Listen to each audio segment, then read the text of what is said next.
Welcome back to Out of the Office. I am your host, Kaelyn Spickler, and wow, we have a full studio today filled with lots of Out of the Office energy. First, we will be chatting with Town of Vinton's very own Chastity Barber and Marshall Stanley to hear about all of the growth and excitement in Vinton. Complementing our conversation, we will then hear from Mark Frye from Creative Occasions in Vinton.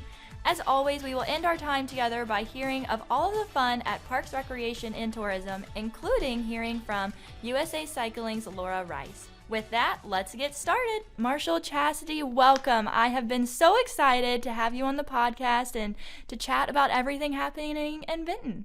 Thanks for having us. Yeah, absolutely. Thank you. All right, so before we get to all of the buzz in Vinton, why don't you all introduce yourselves? I know you may not need to. You're the local celebrities of the area, but go ahead and introduce yourselves. So, hi everyone. My name is Marshall Stanley. I'm the Economic Development Specialist with the Town of Vinton. Been there for about 6.5 months now. I've gotten to know the area pretty well, but there's still a lot to learn. There's a rich history of business ownership and just a lot of town energy that I've yet to tap into. So I'm super excited to get to know the area and continue to work with everyone. Hey, I'm Chastity Barber. I'm Community Programs Director for the Town of Vinton, and I have been working with the town for almost 9 years. So one of my favorite things is for working with the town is how we still have the small town feel. A lot of other towns, I guess you'd say, cities, counties, sometimes forget about your little next door neighbor, and I feel like we still have that. Yeah, and it's such a good feeling. You can feel that when you're walking down Main Street of Town of Vinton for sure. Well, we're happy to have you guys. So business is booming in Vinton, which is so exciting for everyone in our whole region. Pokey Joe's Barbecue has been the place to be, and we have some additional openings happening in the upcoming months. So what are some things we have to look forward to? So like you mentioned, Pokey Joe's just opened up in Vineyard Station. They've so far been a great tenant. It's always a great problem to have when there's constantly a wait. They are packed out, just serving people all day long. It smells delicious. You know, doors are open. It's summertime, so you get to smell the barbecue in downtown. So that's really helped liven up the area. And some new businesses that we can expect soon is Pollard 107 South, right across the street from Pokey Joe's. That is going to be the same owner that's worked with Cass Plates and Pints on Route 419 in Roanoke County, as well as all full Arthurs in town. So we have an experienced business owner, someone that has worked in the restaurant space and created a lot of great assets in the community so far. Just to name another, we also have the Dogwood expansion coming up. Dogwood is a great hometown restaurant that's really solidified itself as a communal place in Vinton. Again, one that is always packed at lunchtime, serves great food, great community, and they are finishing up their expansion in the unit adjacent to them, as well as a outdoor seating area. So that's going to help liven up the community and provide some outdoor seating and just more offerings in the town. All right, so we are a little over a year since the fire in Vinton, and the community really came together last spring, and it feels like that's only amplified over the course of the year with the new businesses on top of all of the fun events and things happening. So how is the atmosphere in downtown Vinton changing? I'll speak on the past, and we'll let Marshall speak on the future. So as far as the past, yes, it was a tragedy. It was something that we'll never forget. People, first responders, the police department, public works, like all of them, we could have never done. We could have never made it. I don't know if y'all have heard the story, but I'll tell it quick. We sold our water on July 1st to the Water Authority. So technically, if the fire would have happened and we still owned our water, we would not have had enough water to put the fire out. Oh, wow. So it was all in a higher power than whatever, it all happened. But now, I think the citizens and the town have understood that this is now a growth opportunity that we would have never had. So we had to go through a tragedy to be able to end up as the queens that we are, and be able to make this town something totally different. And so I'll turn that over to Marshall for the new stuff. Yeah, well, so like Chastity mentioned, it was something that was extremely unfortunate, and to everybody that was affected, I mean, it really was something that changed the course of different lives and different businesses. But we really want to thank all of the residents and all the businesses and all of our partners that we've worked with so far on your patience and your enthusiasm to build back. And it is an opportunity to build back. So we're working with different property owners and businesses to figure out the best way to build back in that area and build up, quite frankly. Still keep it that small town feel and not get too crazy with it, but use this time to be able to maximize that space and find the highest and best use. Yeah, well, that's such a good perspective that the town has regarding just the past year and a half of Vinton. And Marshall, you mentioned about how you want to keep that small town feel, and that's something you both have echoed throughout this conversation. Do you think that there is any sort of threat to that small town feel in trying to regrow and redevelop?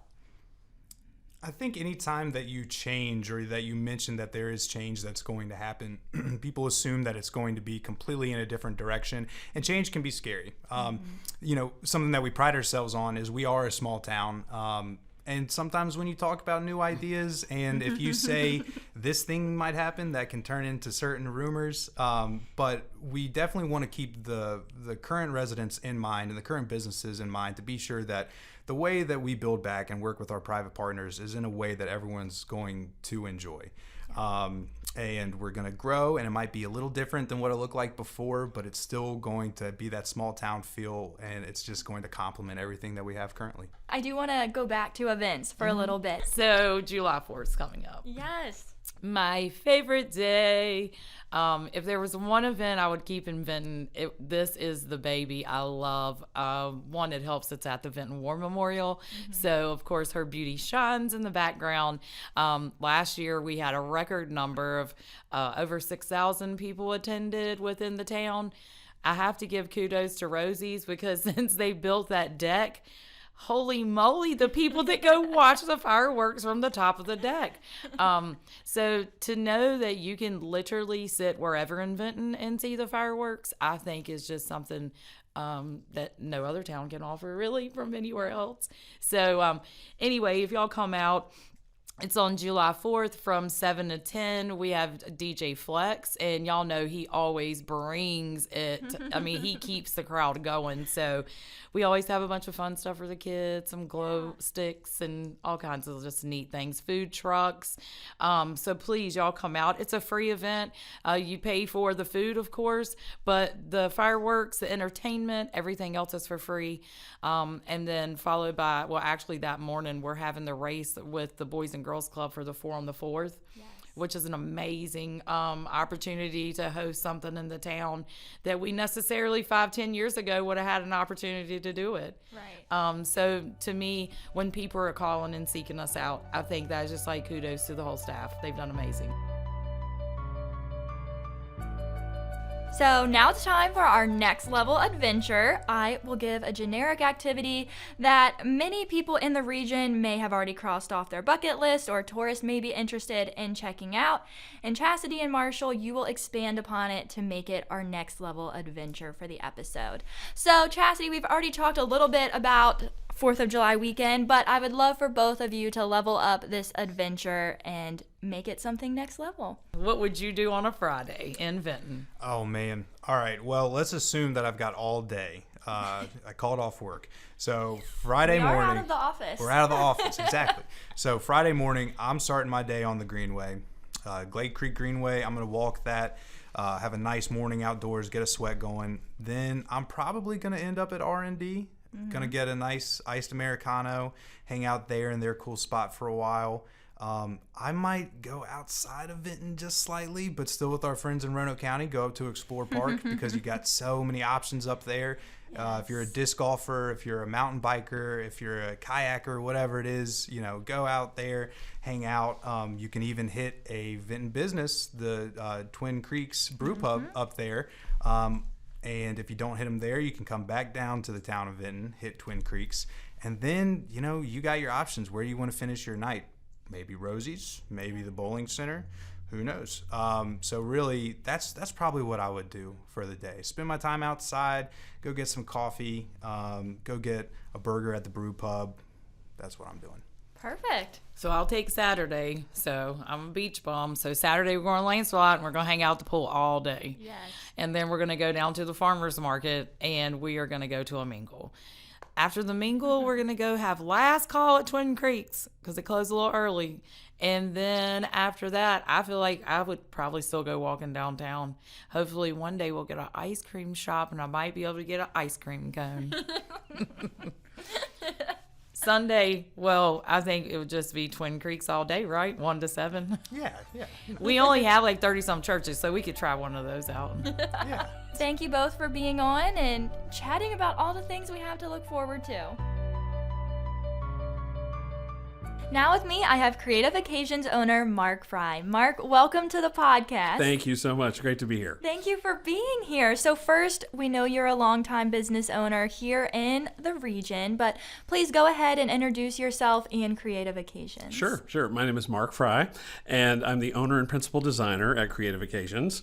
The official name is Creative Occasions Events, Flowers, and Gifts. Because we cover a lot of things in what we do.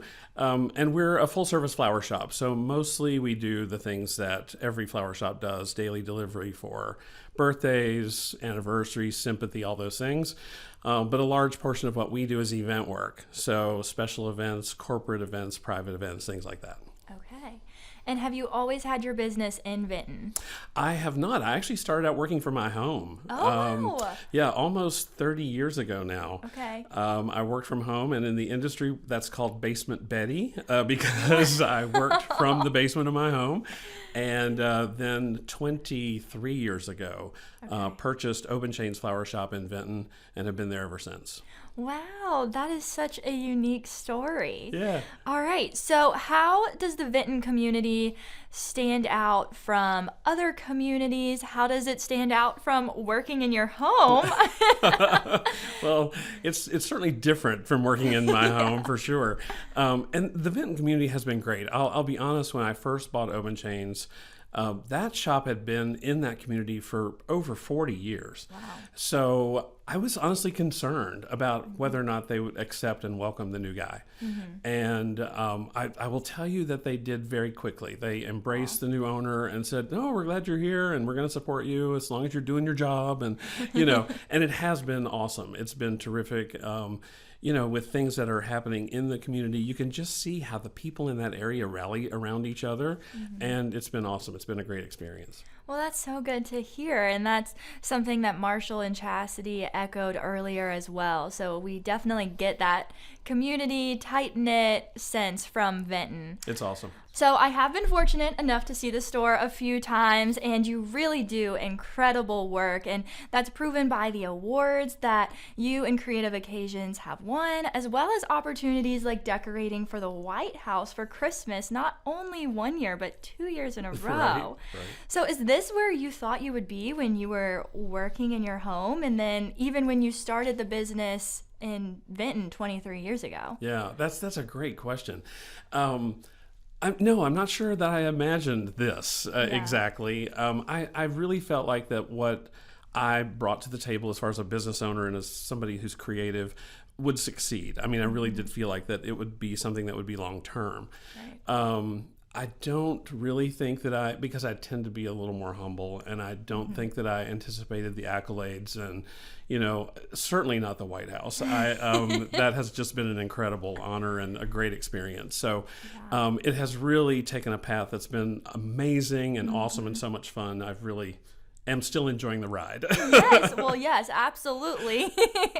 And can you elaborate at all on what it's like to decorate the White House for Christmas? Well, it's very, it's just sort of, I've said before, it's like having an out-of-body experience for 3 days, because it's very difficult to imagine that I'm there and doing what I do, which is decorate for people, and I do that a lot here in town, but that I'm doing it for the country. And I've always said since the first time it happened that politics aside, the White House is the people's house, and I totally believe that, and I'm honored to be able to do that on behalf of the nation, not the current resident, whoever that might be. Yeah. And so, when you walk around and you look at the portraits and the furnishings and the chair that, Lincoln sat in, or, it's just, it's unbelievable. It's unbelievable. But the camaraderie, the feeling of the people that's there, it's really a remarkable experience. Yeah. And so kind of going off of that, with your business, you get to meet a lot of people, you get to enjoy a lot of experiences and just be immersed in not only the local community, but the national community. And you're often there for some of the happiest moments of people's lives. Oh, yeah. What have some of your favorite moments been? Well, that's a great point, and I've said that also to many people, is that we not only share some of the happiest moments of people's lives, but also some of their saddest moments. And being a creative person and doing what we do, that's very rewarding to be able to kind of be a part of very intimate moments for people. And so being able to create a memorial tribute for someone using like a gentleman's fishing rod or his guitar or a quilt that she made, all of those kind of things are incredibly rewarding and humbling to be able to do that for a family. Corporate work I love, because sometimes corporate clients will come to you and they'll say, okay, we want to do a theme of this, The Great Gatsby. And so then you get to just let your head completely be open about the possibilities of what that event could look like, and just dream and plan and help bring that to life. So those are the kinds of experiences that are just so much fun. So much fun and kind of rewarding in a great sense. Absolutely, I can imagine, and that's such a good way of putting it. It's not just the happiest moments, but it's the intimate moments, because it encompasses a lot of different moments. Absolutely. For everyone. So another quick story relative to that. Yes. I had a bride who came in to book her wedding, and she said to me, I knew when I got my homecoming and prom flowers here that I always wanted you guys to do my wedding. Unbelievable. Now, that hasn't happened a ton, but even in that one case, I still, hold on to that. It's like, oh my gosh, that is so cool. Yeah, and that's nice that she stuck around in the area, so that way you were able to do that. That's so special. Definitely. So, I do want to ask you, what is something you would say to the Mark Frye who was just opening Creative Occasions or just opening the business in your home? Or maybe for someone who is looking to start a local business. What's that Mark Frye, that guy, he was so young. I shared with you earlier that, I think I'm in a business that is creative by nature, because we have to, our product is creative, so we have to think creatively in order to do what we do every day. But I really believe that business owners, just as a group of individuals, are incredibly creative people, because, things often go sideways just during the course of the day or in the course of running a business. And so you have to be able to think on your feet and look outside the box and figure out a solution for something that may be going wrong. So I would say to the young Mark, hang in there.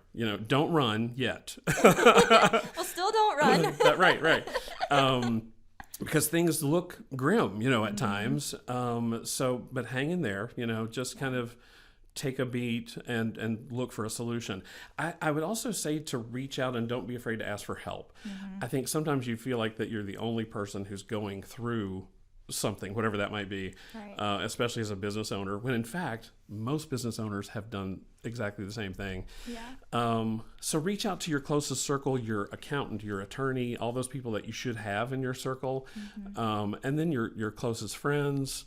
Reach out to them. Don't be afraid to say, hey, I need help with this. And that's something that I was very hesitant to do, because I didn't want to look like that I was weak or, that I needed help. Yeah. So I would say, don't hesitate to do that.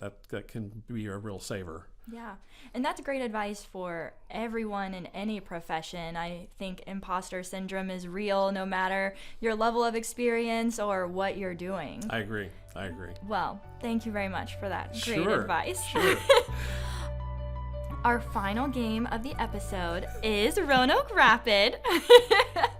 So I will say a word or words, and you will say the first place or memory or really anything that comes to mind. Okay. All right. This is the most stressful part. You realize that, right? I try to make it as fun as possible. All right, are we ready? Yes. Okay, ready, set, go. Favorite flower? Tulips. Okay. Prettiest time of year? Fall. 4th of July. Oh, hamburgers and hot dogs. Favorite item on the menu at Dogwood Restaurant? Cheeseburger. Are you seeing a theme here? Yes. Well, I will relieve you from any other stressors by not that was asking easy. anymore. Okay, But I hope that you're able to go get a cheeseburger from Dogwood after this. Now that it's in my head, I may. Yeah. Well, Mark, I am so grateful for you sitting down and chatting with us for a little bit. I know it is a very busy time of year for you, and so I don't want to keep you away from all of the special flowers you are in the process of designing. Thank you. It's been great being here. I appreciate you having me over. Thank you for being on. Sure.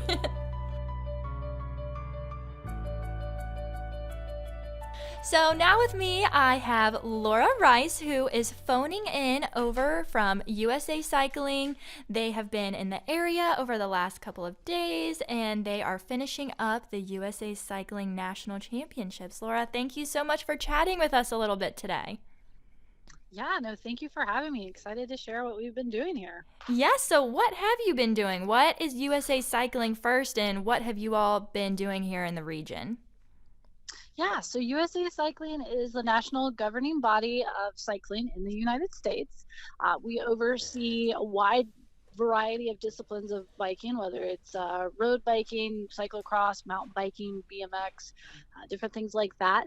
And we're a part of the USOPC, which is a part of the Olympic movement. So we're involved with our national championships, and then as an organization with selection of teams that represent the United States at World Championship events, and then at the Olympics every 4 years.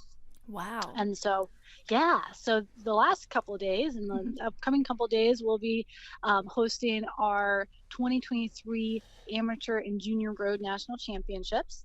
And it's with 3 different types of racing for our athletes. We have a time trial, a road race, and then a crit. And we start at age 11 for that, and then go up through our Cat 1 men. And we also include our U23 men and our 17-18 men, who are part of our world selection team. Like, these are the ones that you may see at the Olympics, Wow. Tour de France in a couple years. Yeah, things like that. Okay, so yeah, we are hosting future Olympians and future professionals. Absolutely. Yep. And so to backtrack, I guess, really quickly, are the people who are racing over the next couple of days already professionals, or is this part of the step to that? This is definitely a part of the step to it. Since we have juniors, they're still in school. Mm-hmm. Some of them are still even in elementary school. So Wow. we do have some young kids out there. But then our 17, 18s and our under 23s, this is definitely kind of the next step into going pro. We do have some of our under 23s who are all riding for European-based pro teams, which is pretty exciting. A few of them have come back from Europe to be here to compete for the national championship. And then once they turn 23, so they're out from under that under 23 umbrella, then they typically can start to go pro and be in the full elite category. Wow, that's awesome. So do you have cycling as part of your background? A little bit, yeah. So I was able to start racing in college. A lot of colleges have collegiate cycling programs, which is really awesome because it allows people who are either already cycling or interested in cycling to, ride bikes and race bikes around the U.S. while also getting their degree or their education. Okay. So I started there, and then, my professional background is sports administration. So that kind of led perfectly to what I'm doing now with USA Cycling. Well, that's awesome that you get to combine several of your passions, and that has led you here today. Yeah, and it's been wonderful. We've gotten to work with so many wonderful organizations and agencies around the region. We worked with Roanoke County, Franklin County. We've worked with the National Park Service with the Blue Ridge Parkway, and we've worked with Roanoke City for our crit downtown. Awesome. Well, so what has it been like to be in the Roanoke region, including Botetourt County, Franklin County, Roanoke City, and of course Roanoke County? Yeah, I mean, it's been fantastic. Everybody and this is our second year here, so everyone that we worked with last year was phenomenal, extremely supportive. Everyone this year has been very welcoming and hospitable, and just, once again, very supportive. I mean, it takes a lot of effort to put on these races, and it requires a lot of cooperation and coordination. So we've worked with Virginia's Blue Ridge, which is the local kind of tourism agency here in the area, and they've kind of brought everybody together and helped facilitate all of this. But I mean, it's beautiful. We're having beautiful weather. The roads are absolutely beautiful and challenging, which is what they should be. Yes, yeah, absolutely. Well, I know we're happy to have you here along with the other localities who are hosting you. So thank you so much for picking here to come out and do your national championships for the second year in a row, and thank you for being on the podcast with us. Absolutely. Well, yeah, we're very excited to be here, very appreciative of all the support, and like I said, all the agencies that have welcomed us in, and I mean, just very appreciative of the community, whether they've been volunteering with us or being patient with us when we're on the roads. We do appreciate it, and yeah, it's been great. Awesome. Well, good luck throughout the rest of the championship and safe travels here later this weekend. All right. Thank you so much. Thank you. Lastly, we have Alex North joining us from Parks, Recreation, and Tourism, who is bringing us some good deals and lots of fun. Alex, welcome. Thanks for having me again. So, Alex, last time we talked, we had just had the first Tavern Stage concert, and now we have had the second. How did the second go? So the second concert took place a few weeks ago at the Tavern Stage with Empty Bottles with their Yacht Rock covers. It was a great crowd, full. The brew pub lawn was full. We had 550 people at the event, and it was a great time had by all out at the brew pub. Awesome. Sounds like an enchanting time. Yeah, it was great. It was great. It was really a packed crowd, and you really got to be there for the next few that we have coming up. Hard to believe we're almost at our third coming up in July. Yes. Coming up on July 14th with Eric Wayne Band. Okay, awesome. I will make note of that one. And that was my Taylor Swift reference for this episode. There Enchanting. we go. There we go. Anyways, so another new event is the Food Truck Rodeo on the first Thursday of the month. June's was a big success with the most perfect weather. So do you know what we can expect for the July 6th Food Truck Rodeo? Yes, so vendors have been released, and we're getting geared up for the July 6th Food Truck Thursday at Green Hill Park. We will have Roanoke Mountain Barbecue, which was formerly Buddy's Barbecue. We'll have Roanoke College Food Truck, Countryman Jamaican Grill, Suda's Kitchen, which has some Indian cuisine, and then Star City Sweet Treats will be back serving up some homemade ice cream and some other sweet treats as well. Awesome. I'm excited about that lineup. It has a little bit of everything, and the ice cream was a huge success last time. Everybody was talking about that one. Exactly, yeah. It was a great crowd at the first one, great weather. Knock on wood for the next one that will have some great weather as well. And it was nice to see a lot of the local businesses out in the western part of the county in Roanoke County to be there to support us, and also, have some good food and spend some time out of the office at Food Truck Thursday. Yes, I agree. And finally, I have heard that Parks and Rec has some fun deals to offer throughout the month of July and over 4th of July weekend. So can you elaborate a little bit on those? Yeah, so we kick off July. We started it last year with our 1776 savings. Last year it was on July 4th, but this year we're expanding that to July 4th weekend. So you can expect discounts at Green Ridge Recreation Center, Splash Valley Water Park, and T-Rex Trail on daily admission. So there'll be a discounted $7.76 daily admission for those recreation facilities on July 1st, 2nd, 3rd, and 4th when they are open. And then we'll also have a discount at Treetop Quest. So you'll save $7 or $7.76 at Treetop Quest at the Aerial Adventure and Zipline course. So all of those amenities will be open on the 1st, 2nd, and 4th, except for Green Ridge, which will be open all 4 days. Okay, that's awesome. I know that will be very beneficial to the community as a whole. All right, well, Is there any other fun things happening in Parks and Rec that we haven't talked about? Yeah, so we also have Adventure Saturday, which is coming up in the middle of July at Explore Park. So that'll be a fun, family-filled day of activities. We have a disc golf tournament coming out that same day, the Appalachian Disc Golf Open at Mayflower Hills. And then, of course, Twilight Zips are continuing. We had our second one a few days ago, and then we're gearing up for the third one on July 15th as well. So, strap on a headlamp and soar through the trees at night. It's a really, really fun, unique experience. And even if you don't like heights or you've never done it before, some folks actually like it in the dark because that way they can't always see what's below them. That's true. So yeah, they definitely conquer their fears at Treetop Quest. And, summer really is we're really in the heat of summer right now. And it's hard to believe we're already almost in July.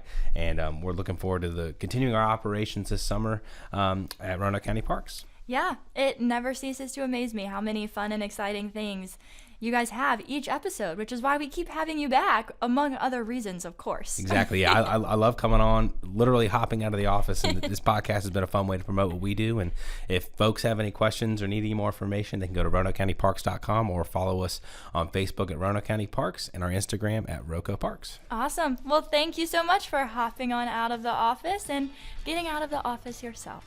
Thanks for having me. That does it for this month's episode. I am headed back to the office, but looking forward to turning on my out of the office here in a few weeks to check out all of the fun happening in Vinton over 4th of July weekend, as well as the fun happening at Parks and Rec. Make sure to use hashtag Roanoke out of the office or tag official Roanoke County in your out of the office adventure pictures.